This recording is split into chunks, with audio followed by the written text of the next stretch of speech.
mean, this says exactly why we teach history the way that we do. Right. Is she really was looking at who these students are, what point of life they're in, and what is the most appropriate thing for them to be studying. Welcome to Classical Etc. You're in the studio with Memoria Press. Hello, and welcome to another episode of Classical Etc. I'm Jessica Aboud, and I am here with Paul Schaefer and Tanya Charlton. We are missing our fourth partner, Yes, Martin. we are. Is he back from Rome? He is. Okay. Yes. I suppose in his honor, I have recovering. to say that he and I were on a trip with memoriacollege.org students. Please say that in his honor. I know. And you took him to Rome. Yes, we did. It was a great trip. Yeah. Very exhausting trip. Good but food, lots of art. Good food, sites. art, sites, good company. Dealing with occasional Italian train strikes and bus strikes Well, that's always. Yep. What else are you going to do? So I mean, it was a great trip. I spent, I think for the attendees, they were trying to see as much as they could, which is good. But I kind of warned them, like, you will be saturated by halfway through the morning. Like, there's just so much to see, and they were eating it all up. They just see as much as they could, but I personally, I was counting heads most of the time, making sure we didn't lose anybody. But then I was also like cognizant of, how much time have I spent like looking at stuff so that I didn't get overwhelmed, but I got to enjoy looking at pieces that I hadn't seen or hadn't contemplated before. And that was actually a real nice way to do it, because then I didn't get saturated. And when I'd hear the tour guide say something, I'd be like, wait, what? And then I would go look at that thing, whereas I wasn't trying to take everything in. But you had been there. I had, yes. So yes. you had lived there. Yeah, I had lived there. So you were a good person to be there, because you could count bodies. Yes. Because it was all familiar to you. Did you all go to that church? And I never can remember the name of it, where you can walk to it from the Colosseum, but it's a long walk. And That you go sounds through about like everything this in Rome. park area, and then I think we took a left. But That's not helpful. Okay. Directions with Tanya. It's a church that has a pagan shrine in the basement of it. Yes, that's San Clemente. Yes, I can never Yes. remember the name of that Yes, church. we but did that, and that was awesome. I mean, it's 12th century church, below it a 4th century church, and below that a 1st century house and Mithraeum, which was like this pagan religion that was around in the 200s or so. I really liked that church. Yeah. What was fascinating about it is just how short the hills of Rome are today because of the sheer amount of landfill that's happened between the hills. So you look at that church and you're going down a significant distance to get down to the 1st century. And even the 12th century church, that's the modern church, you look out the doors and the streets are already halfway up them. It is the amount of sort of erosion, and one of the tour guys was talking about just the Tiber flooding, and yeah, it's just, you look at these hills and you're like, that wouldn't really stop many people, but it would have been a much taller hill. Oh, right. Back over 2,000 years ago. Many years ago. And you did the catacombs? We did the catacombs of San Callisto. Yeah, I love those too. That was great. Yeah, I mean, you just go down into the depths. We got stuck there because of the bus strike, or it was a train strike, and so the buses were working overtime. So we basically walked the Appian Way. Oh, wow. Just waiting, thinking surely one will come along. We would stand at every bus stop. Finally, one did come. But we did the modern thing. We Ubered back and forth from the catacombs, and it was fascinating because that was smart. On the way out, and we're driving on the Appian Way, and I'm talking to the Uber driver in Italian, and and I was like, "This is the Appian Way, right?" And he's like, "Yeah, this is Julius Caesar, Diocletian, Octavian. They all came down this road." And he said, "And think, they all came down this road, and today it's us." I mean, he knew all his history. And he was pointing out the Aurelian Wall, and that this was the door that would have been free to get in and out. You would have had to pay to get to the other doors, and I mean, he absolutely knew his stuff. That's one of my favorite things about travel is who you meet along the way. Yeah. That you and a lot of times it is an Uber driver or a taxi driver the London taxi drivers are fascinating to talk to. They are all interesting. Oh, we got a little travel update from Paul. Well, I mean, the attendees, I wanted to book the next trip, and that's fantastic. I don't know what we're going to do. Did they get class credit for that? They can, yeah. Okay. But I mean, there was a significant reader to read. We had lectures every day. They prepared almost every day, and then they've got to write a paper now when they're since they're home. And so yeah, they will get credit for that.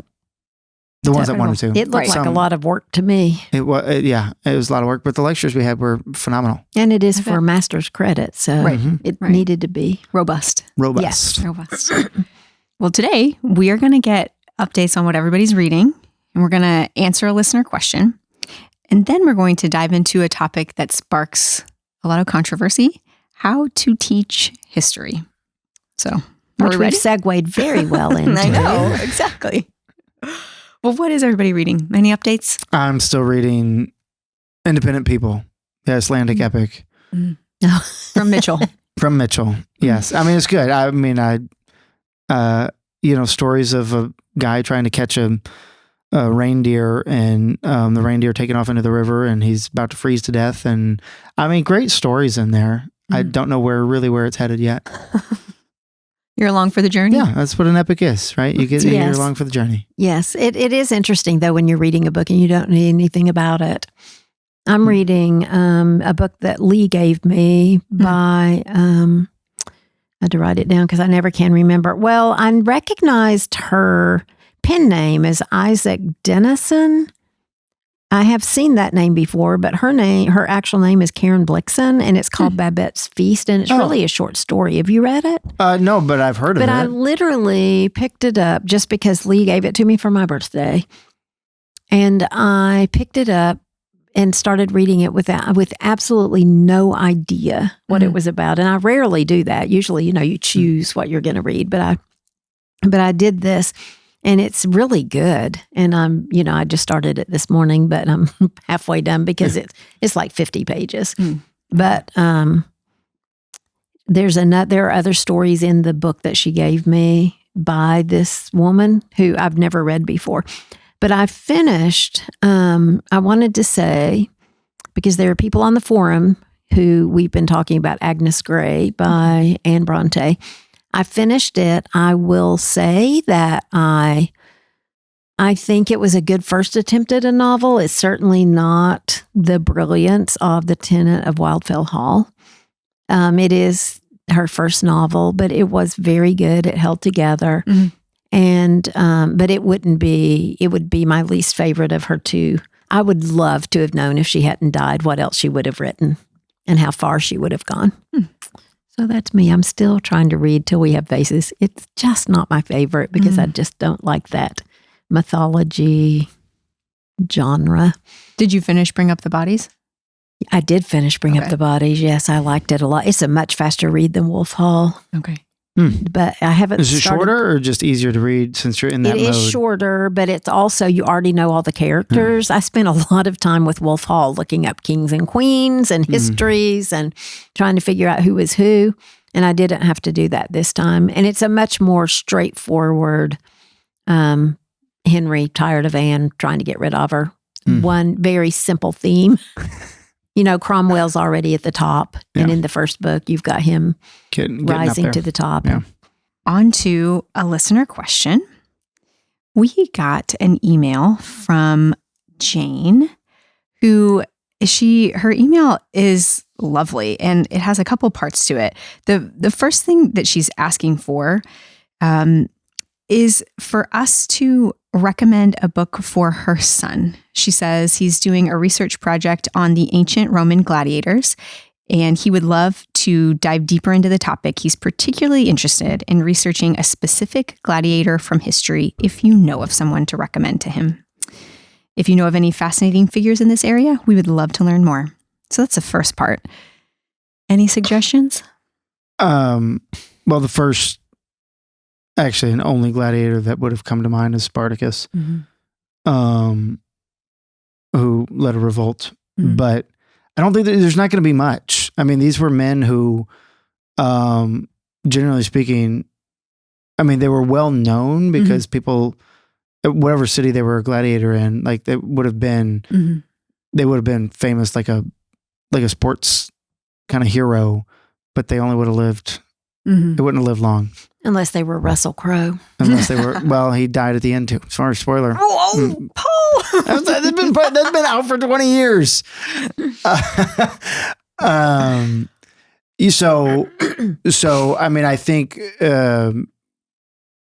you'll find snippets and like Livy or somebody that they'll talk about so-and-so was a gladiator, but it'll be talking more about what they did after that or what they did before that than actually his time in the ring, if that makes sense. They didn't really focus in an in-depth way on any of them. Right. Not in the way like we look at our sports heroes, these were mostly slaves. Right.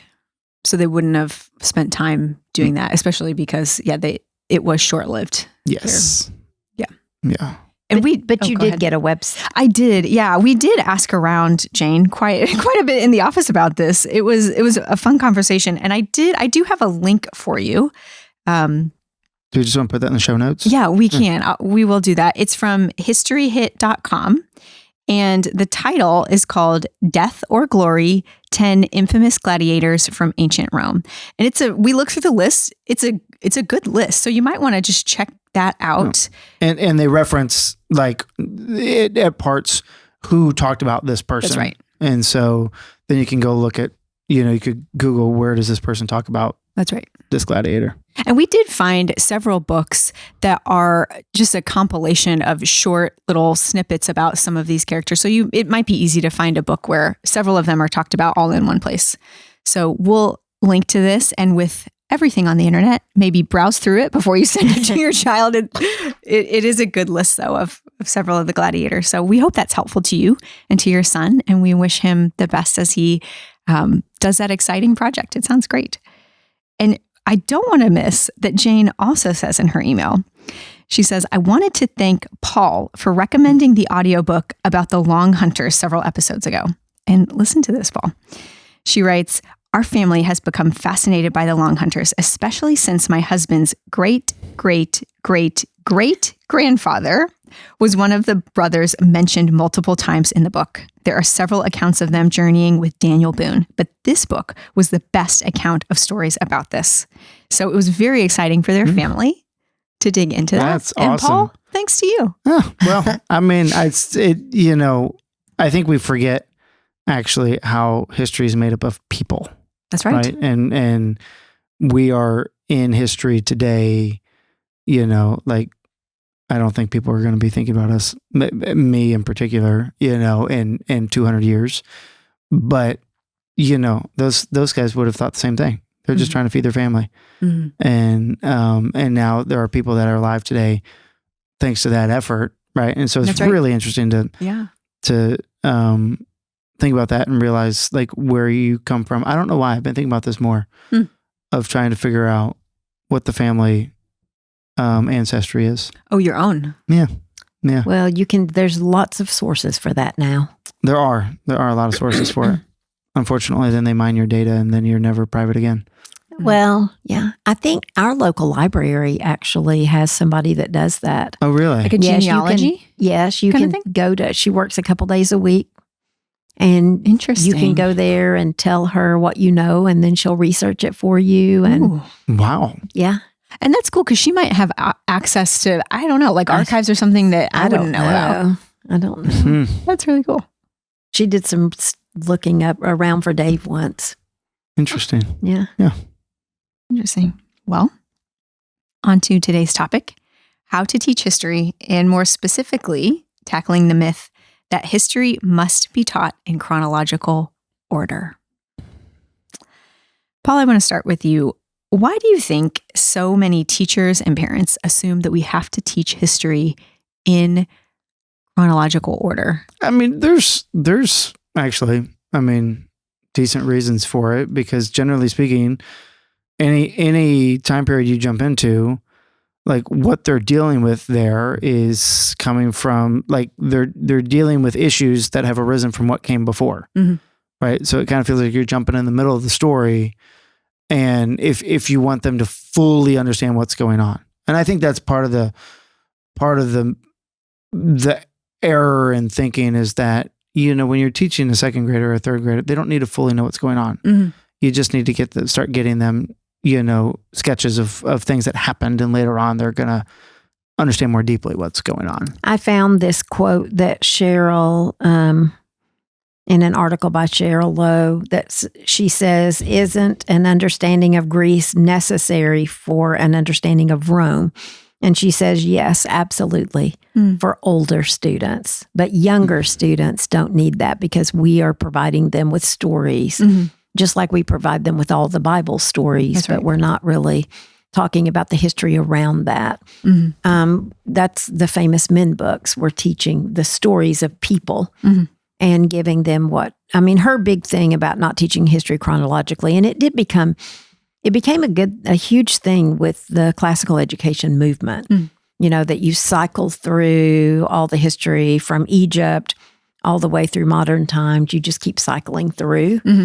And so you still see that a lot at conventions. People will say, this is our Middle Ages year, next year's our modern year.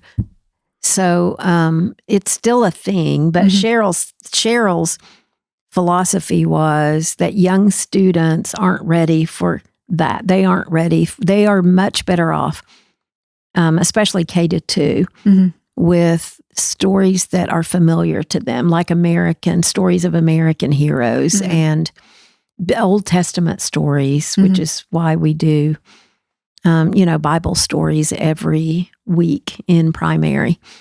So it's not that she was anti-chronology, but she felt like it was more important that we teach them the most age-appropriate history. And Rome, she did Rome first because it was such a simple, straight line. And she says in some of her articles about this, doesn't she say, we teach the history to the child. We're not trying to fit the child to the timeline of history. That's right. That was one of our her motivators. Big thing. That's right. Fit the history to the child. Right. We really need to think about the best, because she was all about time on task and the best use of your time. And she didn't feel like the best use of a kindergarten student's time was Egyptian history or first graders. Math facts, they're doing reading, phonics, they're doing a lot of big things. That's right. And that is the core. So history and science for her were secondary in those K-2 years. Yeah. And they were tied within the context of the read aloud books that are part of the core curriculum. So they were based there. There's no real historical order to them. And the kids aren't asking the question, like when you start studying, I don't know, Middle Ages, they're not going, well, what happened before this? It's just like, well, we're talking about the fall of Rome in 476 and that's going to be our starting point, And so it's not like you're creating confusion by choosing that which is most appropriate for their age level. And I think as adults, we impose that sort of confusion on the students, thinking, well, they're going to have these questions. Well, they don't really. They don't. They don't. But we do want them to understand. I mean, when we do teach a history, we do teach it from the beginning. We do teach each era chronologically. We just don't teach the eras in chronologically. On a timeline. From year to year. Yes. And she said, I love these quotes of hers, that Roman history is a model of continuity and order, and Greek history is a whirlwind of instability. And she felt like the instability should be saved for older students and not third and fourth graders. Yeah. And I mean, if you think about it, kids, I mean, if you have your standard school year and summer break, I mean, in the kid's mind, those are two, like from one year to the next, it's a very different thing. Yes. Right. So they're not looking at this from a perspective of, oh yeah, 2 years ago we did Egypt and last year we did Greece. And so this year I'm doing Rome. They're not looking at it that way. They're just, they're living in the moment. Right. Yes. Yeah. And our timeline program is really the thing that she did to bring it all together. I wanted to ask you about that. What place does a timeline have then?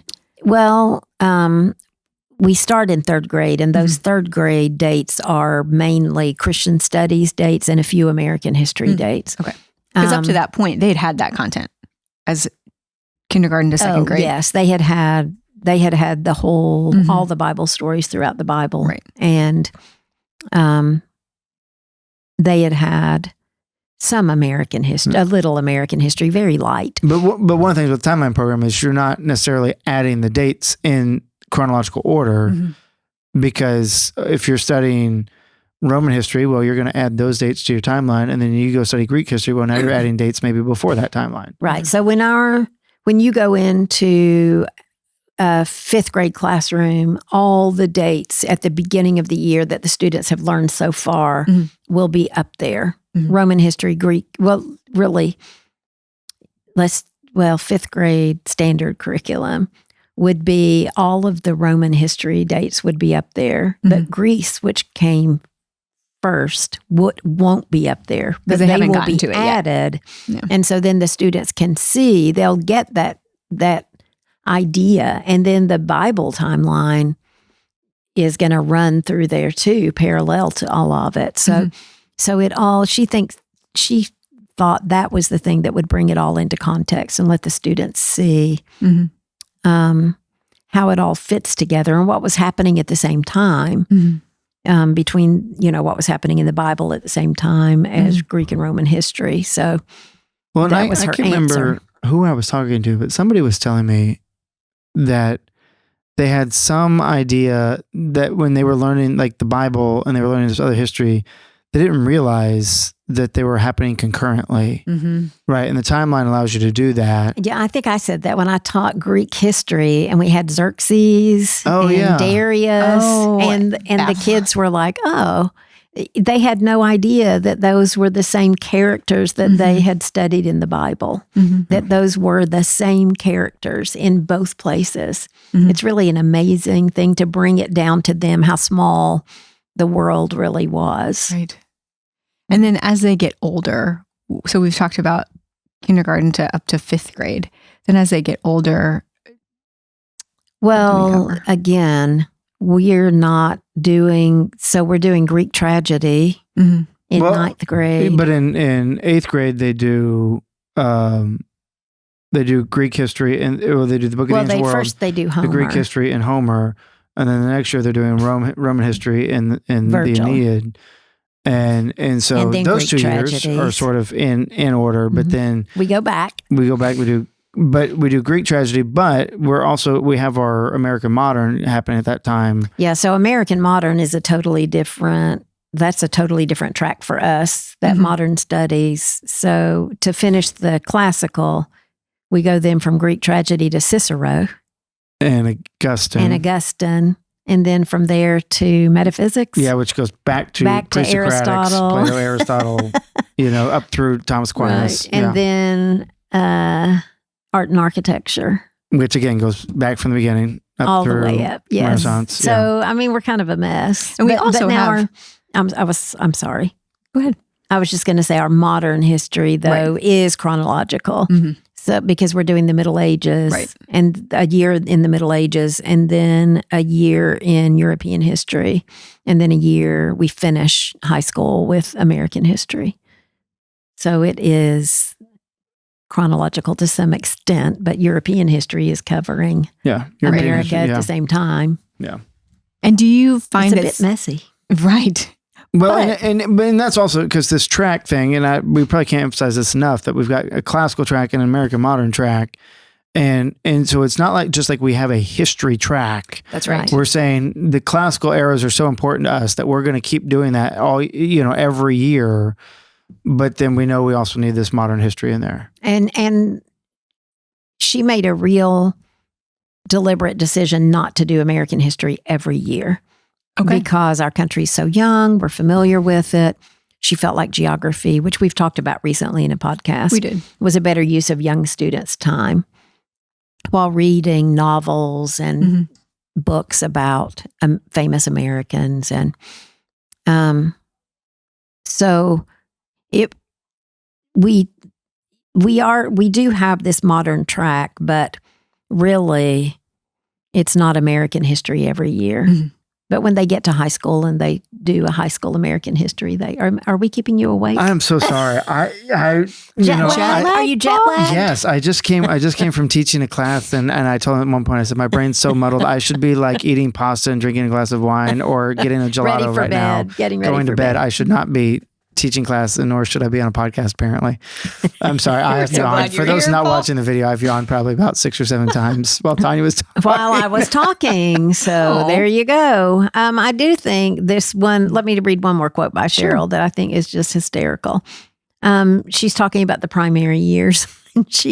and she does mention, that in second grade, we do that little Eggleston American history, stories of great Americans for little Americans, which is just a darling. The kids love it. But she says, Ben Franklin and Kit Carson are more age appropriate than Caesar and Cicero for these young students. Mm-hmm. She's right.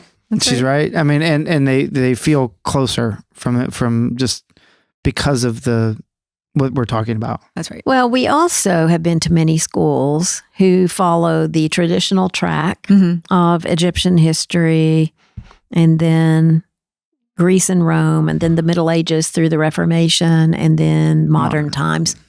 And they go round and round. And, it's just, as Paul said to me the other day, I think you were in a school that was doing Julius Caesar in the 4th grade. I mean, it's just... Well, because they're also trying to match then the literature to that time period, right? And it just doesn't fit. Right. And so you're making decisions of like, well, because we need to read something that's set in Roman history, but they're in 4th grade. And so the only book that we have that's appropriate is reading Detectives and Togas. Well, why are you going to spend your class time reading Detectives and Togas when you could be reading something of much higher quality like Lassie or, something like that? The Lion, the Witch, and the Wardrobe. Or the Lion, the Witch, and the Wardrobe, yes. And so, on top of this sort of chronological, cycle, then trying to match the literature adds a whole nother problematic dimension to it. And our literature does not match. And we've talked about that before too.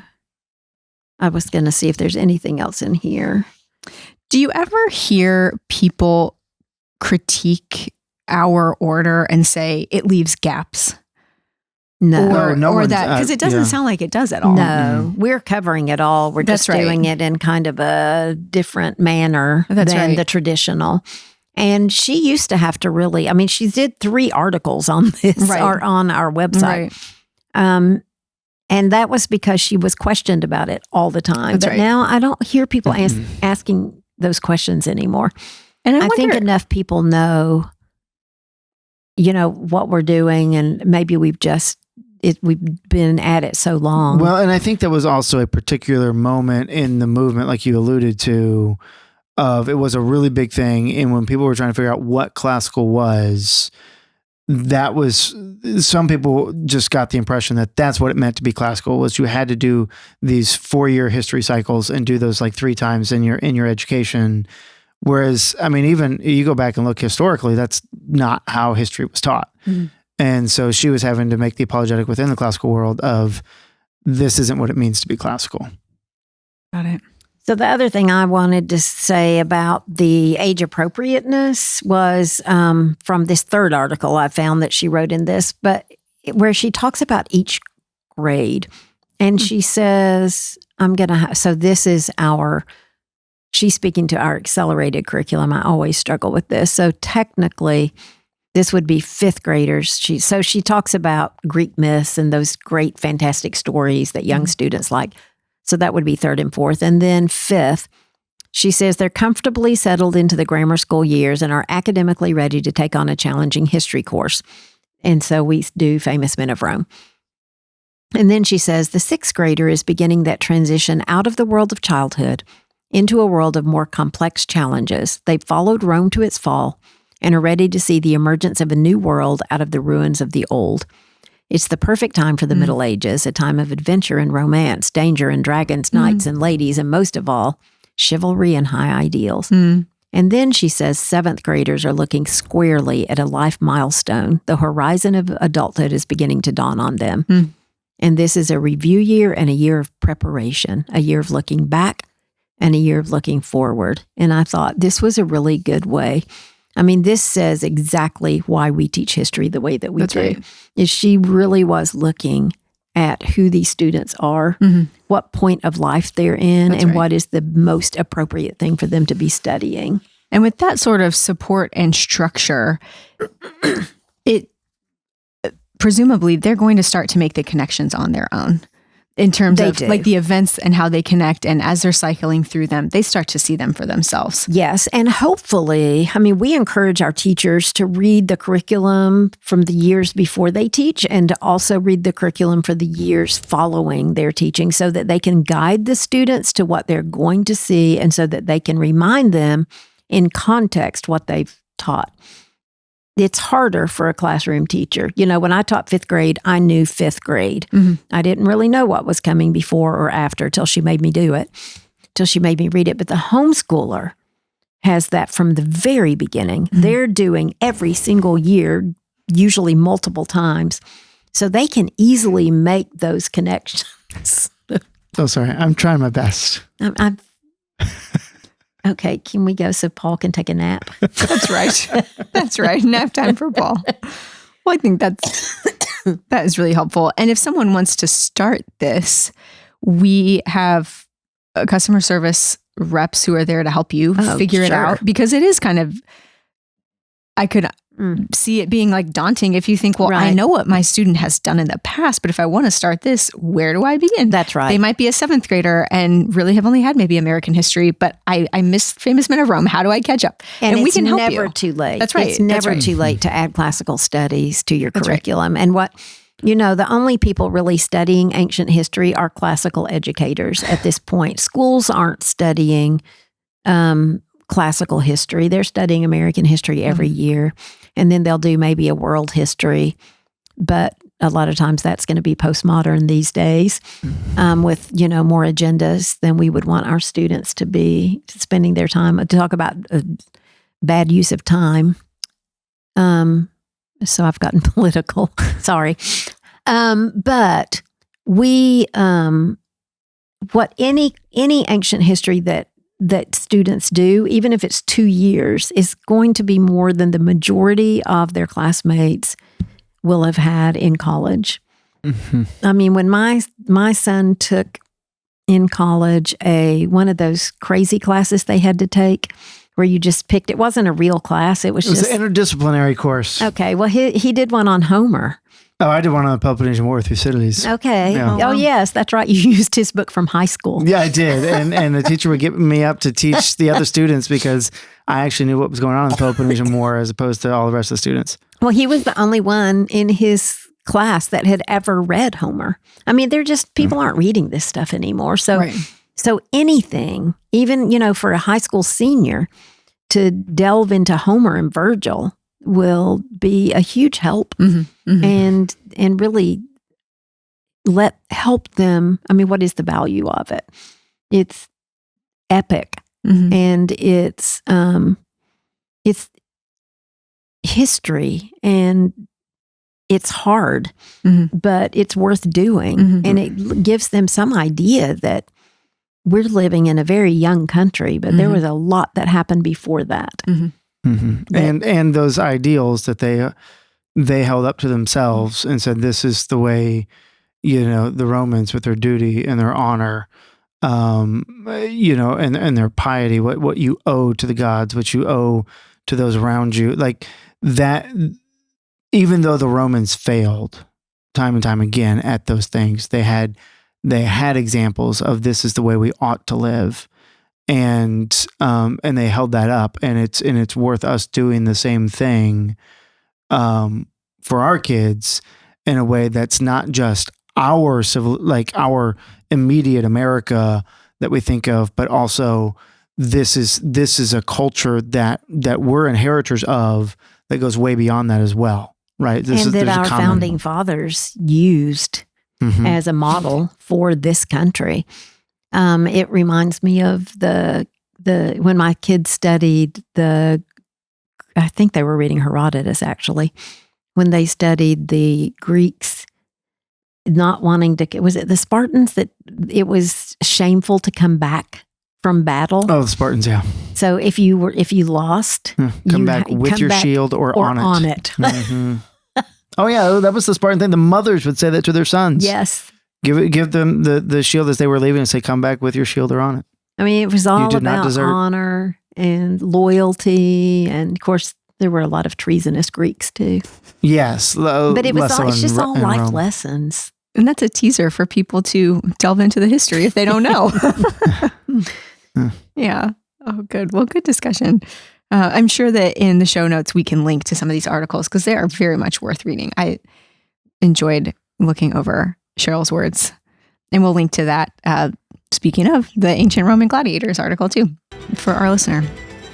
But good discussion, guys. Thanks. And thank you for joining us. We will be back next time. Thanks for joining us today on Classical Etc. by Memoria Press. If you like what you heard, please like, subscribe, or share this episode or comment. We love to hear your questions and your comments. If you want to learn more about Memoria Press, please go to memoriapress.com.